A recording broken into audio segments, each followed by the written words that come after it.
Juwido.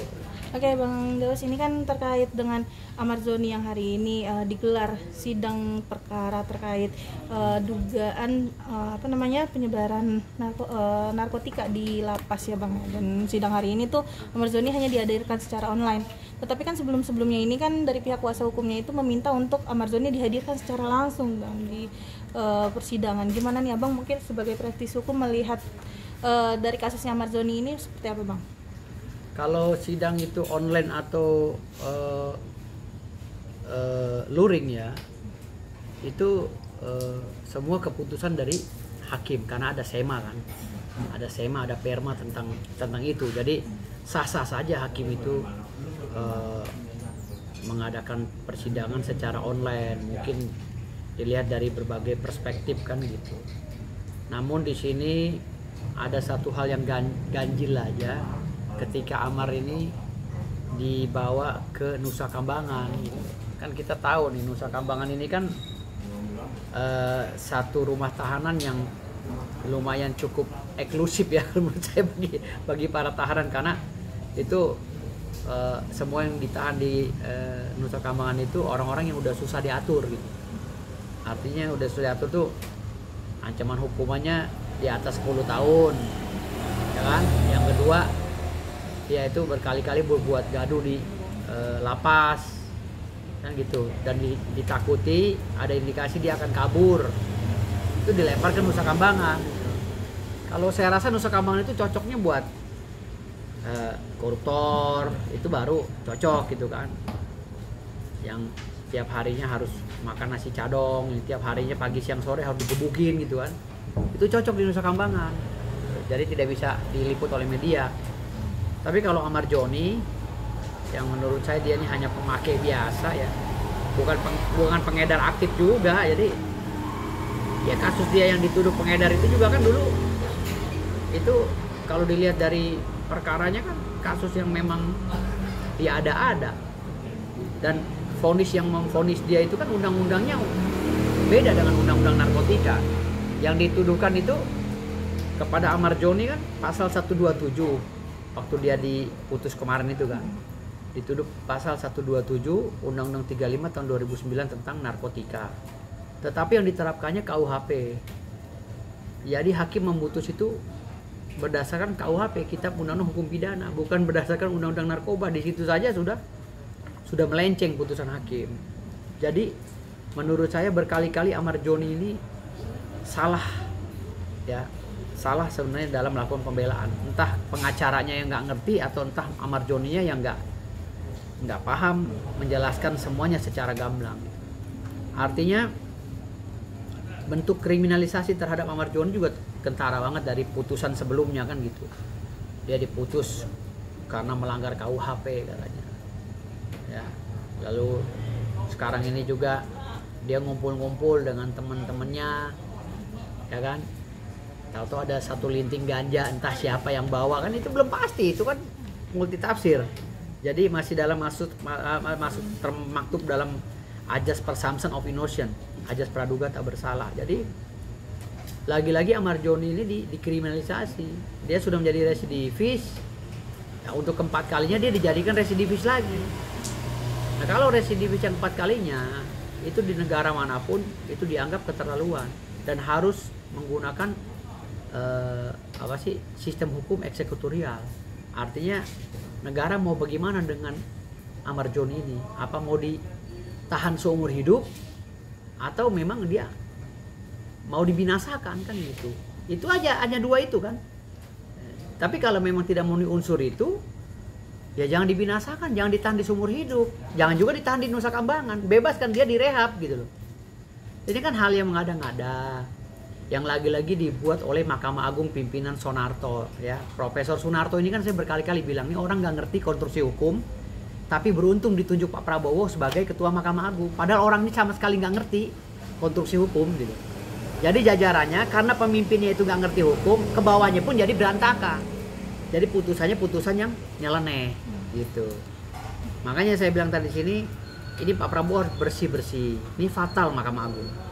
Kalau dipimpin oleh Profesor Sunarto yang nggak ngerti kerangka hukum tata negara, akan berantakan terus. Nanti akan ada maling-maling uang rakyat yang nilainya triliunan diputus bebas atau diputus ringan hanya karena berbuat baik di persidangan.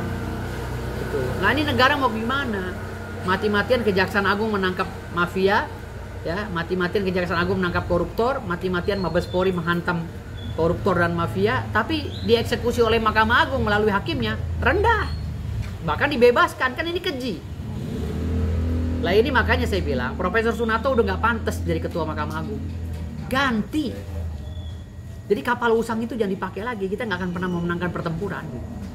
Saya bilang ganti Sunarto ini, dia profesor doang tapi sama sekali nggak ngerti kerangka hukum. Buktinya pembekuan saya tanpa proses sidang etik pun langsung dibekukan, padahal undang-undang advokat dengan undang-undang Mahkamah Agung berbeda, gitu loh. Undang-undang tentang kehakiman berbeda dengan advokat. Lantas kenapa Mahkamah Agung bisa memberhentikan advokat? Dia pakai undang-undang nomor berapa? Sementara untuk memberhentikan atau memecat seorang advokat, dirujuknya itu pakai undang-undang 18, gitu loh. Dan itu pun harus melalui sidang etik. Dan sekarang hari ini dipimpin oleh Profesor Sunarto, SMAMH. Putusan saya tanpa di sidang etik, ya, langsung diumumkan saya nggak boleh sidang. Padahal di dalam surat pembekuan saya itu yang istilah pembekuan kata dia lah, ngarang-ngarangnya Sunarto, ya kan? Padahal pembekuan saya itu sama sekali tidak disebutkan bahwa saya tidak boleh bersidang. Ya, dia hanya bilang dinyatakan salah naik meja. Kok berani Sunarto si profesor ini menyatakan saya salah naik meja, sementara dia belum pernah menyidangkan saya. Sementara proses hukum tata negara, setiap orang yang mau dipersalahkan harus melalui sidang dulu, sidang apapun. Tapi Sunarto hari ini telah mengeluarkan surat pembekuan dan menyatakan saya dengan terang-benderang katanya bersalah. Lah ini bahaya bagi Pak Prabowo. Ini hal kecil remeh-temeh, tetapi kasusnya ini banyak banget kasus yang dibeginikan oleh Sunarto, Profesor Sunarto. Makanya saya bilang ganti Pak Prabowo, ganti deh. Ini udah nggak pantas jadi ketua Mahkamah Agung.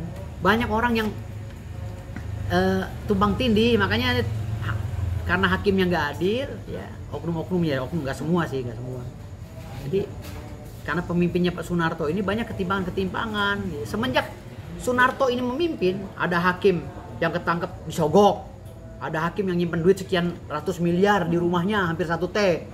Semenjak si Sunarto ini jadi ketua Mahkamah Agung, kenapa sih Pak Prabowo mempertahankan orang kayak gini gitu loh? Ada apa dengan Pak Prabowo ini mempertahankan ketua Mahkamah Agung si Sunarto ini, Profesor Sunarto? Ada apa? Gitu loh. Kan Pak Prabowo ini kan singa, macan. Masa miara kucing sama kambing kayak begini? Gitu. Carilah ketua Mahkamah Agung yang singa juga gitu. Gitu. Kalau nggak gitu berantakan terus nih putusan pengadilan kayak begini terus. Gitu. Oke Bang, ini kan juga kenapa Amar ingin sekali tampil apalagi hadir dalam persidangan ini karena ingin membuka fakta sebenarnya, karena sebelumnya beliau sempat mengirimkan surat ke Ustadz Dery yang menyatakan bahwa beliau dijebak dan sempat diperas oleh oknum di lapas untuk dimintai sejumlah uang terkait dengan kasus tersebut Bang. Gimana nih Abang mungkin melihatnya Bang? Kalau pernyataan dari saudara Amar Joni yang tidak berdasarkan bukti yang kuat, saya nggak berani menyatakan itu pernyataan benar. Karena kami orang hukum ini kan fakta integritas yang kami pegang, kan gitu. Bukti otentik. Jadi selama itu omongannya hanya berisi katakanlah alibi lah ya, itu nggak bisa dibuat pegangan hukum. Jadi saya masih anggapnya ya belum benar lah. Ya diperas lah apa ini, saya belum yakini itu benar. Saya tidak berdiri di sini atas kapasitas saya sebagai pengacaranya Amar Joni, karena saya bukan pengacaranya Amar Joni ya. Saya hanyalah seorang praktisi hukum yang kebetulan saya ini Ketua Satgas Anti Narkoba Nasional, pemilik Panti Rehabilitas Narkoba Yayasan Mutiara Taman Firdaus. Itu aja kapasitas saya. Jadi saya tidak bisa berbicara bahwa si ini salah, si itu benar. Hanya saja hukum normatif ya, sanksinya ini diterapkan secara tidak benar. Makanya saya ini koreksi, itu loh, protes. Biar kedepannya itu hukum itu benar-benar diterapkan dengan baik. Ini kan semuanya ini kan berantakan di segi hukum, gitu loh. Masa ada seorang dirjen lapas mengakui bahwa itu kelalaian anak buahnya, ganja masuk sekian linting katanya.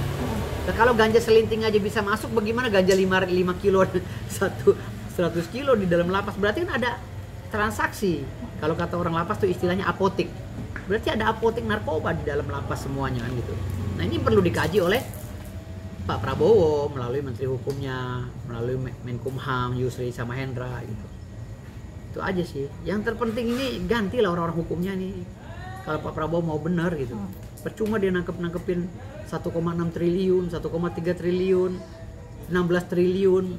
Tapi kalau di dalam eksekutornya itu, di dalam eksekutor hukumnya masih banyak maling, ya percuma. Pak Prabowo sama aja kayak ngejala ikan tapi bolong-bolong jalanya gitu loh. Ikannya dapet, ya kan? Tapi bolong keluar lagi ikannya. Itu nampung air dari ember bocor. Kasihan Pak Prabowo-nya udah capek kerja. Ini penyakitnya itu gitu loh. Mahkamah Agungnya nggak jelas. Udah ganti. Profesor Sunatya tuh ganti, Profesor Sunarto. Udah nggak jelas itu. Harus diganti sama Pak Prabowo. Gitu loh. Bang. Oke Bang, tapi ya menurut Abang nih dengan pemindahan Amarzoni ke lapas High Risk Nusa Kambangan itu tuh udah termasuk tepat nggak sih Bang? Apalagi kan ini kan bisa dibilang Amar masih diduga ya ikut terlibat dalam pengedaran di dalam lapas. Sebenarnya sih itu yang gue bilang tadi, nggak pantas lah orang maling-maling kecil ini ditaruh di Nusa Kambangan. Ini sama aja dengan selain mendapatkan hukuman badan, Amar ini mendapat hukum sosial. Sama saja menyematkan predikat buruk kepada adik Amar ini kan gitu. Amarzoni jadinya terlihat kesannya kayak penjahat kelas kakap, ya kan, macamnya penjahat-penjahat yang udah dianggapnya maksimal kejahatannya di Nusa Kambangan kan gitu. Ini saya menjelaskan, mohon maaf ya kepada penghuni lapas, bukan saya mendiskreditkan atau menghina mereka, tapi ini ceritanya klasifikasinya kan orang udah tahu kalau penjara Nusa Kambangan itu kan memang untuk orang-orang kelas kakap gitu. Sementara si Amar ini kan umurnya baru 30 sekian, belum sampai 40. Masa depannya masih panjang, di dunia sinetron dia masih masih banyak prestasinya lah gitu loh. Dan dia juga pernah menyumbangkan emas ya, medali emas kepada Pak Prabowo waktu Pak Prabowo menjadi pembina pencaksilat kan gitu. Beliau pernah menjuarai dunia kan gitu, pencaksilat. Jadi ya udahlah, kenapa sih nggak dikasih keringanan untuk direhab aja gitu, jangan lebay lah gitu. Ini orang-orang Mahkamah Agung ini jangan lebay, orang-orang Menteri Hukum ini jangan lebay gitu. Sekarang kan mereka aja yang punya negara gitu, mau-maunya merubah undang-undang, membuat peraturan sendiri, jangan lebay lah. Contoh kayak Profesor Sunarto membuat peraturan sendiri kan dengan membekukan saya pengacara, masa yang bekukan Mahkamah Agung, kan gak nyambung. Mahkamah Agung tuh undang-undangnya tersendiri, hakim undang-undangnya tersendiri, saya advokat undang-undang tersendiri. Lah kok bisa advokat dipecat sama Mahkamah Agung melalui pembekuan? Udah gitu yang lucunya lagi, Sunarto ini, Profesor Sunarto memerintahkan jajarannya untuk dipedomani, katanya perintahnya tidak boleh menerima saya untuk bersidang. Diskriminatif nggak? Padahal di dalam putusan pembekuannya tidak ada sama sekali pernyataan bahwa saya tidak boleh sidang. Makanya saya sidang aja bebas. Saya bawa berita acara sumpah saya bawa kartu anggota saya sebagai ketua umum Pembasmi. Saya sidang aja, apa urusannya sama Sunarto? Nggak ada. Gitu. Saya akan terus menyuarakan kepada Pak Prabowo, nggak akan pernah berhenti, karena ini udah kecacatan yang dilakukan oleh Sunarto, ya Profesor Sunarto ketua Mahkamah Agung. Saya akan menyuarakan terus agar Sunarto diganti, sampai dia diganti baru saya berhenti bicara. Dan ini fatal, ini sinyalemen. Ini sinyalemen si Sunarto untuk diganti. Sinyalemen. Nah ini kode keras bagi Pak Prabowo untuk merubah ini semua. Kalau enggak, kalau Sunarto yang masih memimpin, hancur hukumnya. Hancur. Capek-capek Pak ST Burhanuddin nangkep orang, ya, koruptor nangkep, nilai korupsinya triliunan. Begitu dibawa ke meja persidangan, ada si Sunarto, ya pasti hakimnya kok kalingkong lagi lah. Ya ini diduga. Tetap saya ngedepankan ajas presumption of innocence. Tetapi dilihat dari cara-cara gerak-geriknya, kasus kecil aja Sunarto berani intervensi loh. Ya, ketua Mahkamah Agung ini. Apalagi kasus besar, Bos. Udah nggak logika lah, udah nggak logika. Kami yang kuliah berjibaku kuliah mati-matian ya, sebagai orang hukum kuliah sampai S3 doktor, melihat tata kelola begini negara, waduh, berantakan, hancur, Bos. negara hancur. Kasihan Pak Prabowo. Kasihan Pak Prabowo. Oke Bang, apalagi kan ini dari pihak keluarga ya, Amar juga meminta untuk bantuan hukum kepada para lawyer. Abang sendiri jika nantinya diminta oleh pihak keluarga beliau, apalagi kan kemarin juga Ustadz Dery sempat menyuarakan untuk meminta bantuan hukum kepada para lawyer. Abang sendiri gimana Bang nantinya kalau misalnya ditunjuk oleh beliau untuk meminta bantuan Bang? Ustadz Dery udah telepon saya. Suratnya Amar pun sudah dijelaskan kepada saya bahwa Amar membongkar rahasia di dalam lapas bla bla bla bla begitu. Tapi saya bilang Ustadz Dery, saya belum bisa meyakini kalau hanya sebatas surat pernyataan dari Amar. Saya baru meyakini apabila ada rekaman, bukti, voice note apa segala itu. Tapi kalau hanya surat pernyataan dari Amar, saya bilang jangan, malah ntar bumerang buat Amar. Lebih baik ya udahlah. Ya, jadi saya siap-siap aja kalau tunjuk Amar sebagai tim lawyer, saya siap-siap aja. Tim saya siap, dari pembasmi siap. Kami kan tim pembasmi ini ada ratusan pengacara ya. Jadi saya tinggal delegasikan pengacara mana yang akan bersidang. Gampang gitu. Yang jelas sejauh ini saya masih bertindak netral. Saya belum bisa berbicara sebagai pengacaranya Amar. Tapi kalau saya ditunjuk sebagai pengacaranya Amar Joni, selesai itu bos. Gitu. Oke, Bang, mungkin apa sih Bang yang bisa dipetik atau diambil dari kasusnya Amar Joni? Apalagi ini kan sudah kasus keempat ya terkait dengan narkotika yang menjerat Amar. Ini suatu kebobrokan dalam penerapan hukum tata negara. Satu konstruksi kebobrokan, bukan konstruksi ke profesional ya, konstruksi kebobrokan yang dilakukan oleh penegak hukum, khususnya di Kementerian Hukum, ya, Hukum dan HAM, ya, hukum lah terutama, dan Mahkamah Agung. Ini satu kebobrokan. Jadi ini harus direvisi dan diperbaiki. Catatan yang menjadi poin dari setiap wawancara saya bilang Pak Prabowo adalah singa, macan, jangan ditemani oleh kambing dan kucing, gitu, seperti itu. Jangan ditemenin oleh kambing dan kucing. Apa tuh tadi? Jadi Pak Prabowo itu singa. Ya. Jadi Pak Prabowo sudahi main sama kambing sama kucing gitu. Ganti itu semua. Mahkamah Agungnya ganti dengan macan. Ya, ketua Mahkamah Agung ganti dengan macan. Terus Menteri Hukumnya ganti dengan singa. Baru negeri ini bisa berjalan dengan baik. Tapi selama itu nggak dilakukan ya akan kayak gini terus. Akan kita lihat persidangan di mana maling kelas kakap ya, penjahat kelas kakap hanya divonis sekian tahun karena berkelakuan baik di persidangan. Akan begitu terus. Gantilah. Lagian nih Sunarto siapa sih yang ngangkat? Siapa gitu? Nemu dari mana sih nih Pak Prabowo? Nih Profesor Sunarto ini. Kok bisa orang kayak gini diangkat jadi ketua Mahkamah Agung gitu loh. Memecat orang seenak-enaknya gitu. Gue bingung bisa ada pejabat kayak gini. Pak Prabowo salah melihatnya nih. Salah, kok bisa gitu loh. Ini mungut dari mana Pak Prabowo? Ketua Mahkamah Agung kayak gini mungut dari mana? Nggak melalui proses fit and proper test. Harusnya melalui proses fit and proper test dong. Jangan asal pungut. Jangan asal bapak senang gitu loh. Harusnya belum berkualitas. Pak Prabowo-nya udah berkualitas ya kan. Lihat Pak Purbaya, berkualitas, elegan. Gitu. Jangan orang ketua Mahkamah Agung nangani masalah saya sepele, kecil, remeh-temeh. Dia membicarakan tentang bahasa yang tidak sama sekali dalam undang-undangnya tercatat. Perlu dipedomani kepada hakim-hakim yang semua memimpin persidangan. Firdaus dan Rasman tidak boleh terima lagi untuk bersidang. Dasar hukumnya apa, bos? Hah? Ngomong begitu dasar hukumnya apa? Hah? Orang mengeksekusi saya, suratnya nggak dikasih, tapi saya diumumin nggak boleh sidang. Suratnya mana, bos? Kalau si Sunarto bernyali, kasih suratnya ke saya. Profesor Sunarto, Ketua Mahkamah Agung, kalau kau bernyali, kasih suratnya ke saya. Biar saya ada kesempatan untuk melakukan upaya hukum. Kalau kau bernyali ya, kalau kau profesor ya, Ketua Mahkamah Agung bernyali, punya nyali, kasih suratnya pembekuan saya, kasih ke saya. Sampai sekarang kan dia nggak bernyali, saya tantang. Saya udah suratin 8 kali. Permohonan maaf saya udah. Ya, apa saya udah. Tapi nggak dibalas sama dia. Kan dia berarti manusia nggak bernyali. Pemimpin nggak bernyali kalah dengan saya singa. Kau Sunarto, kau bukan singa. Saya singa Sunarto. Ya, Profesor Sunarto camkan itu. Ya, Profesor Sunarto Ketua Mahkamah Agung, kau bukan singa, saya singa. Ya. Itu. Paham kan?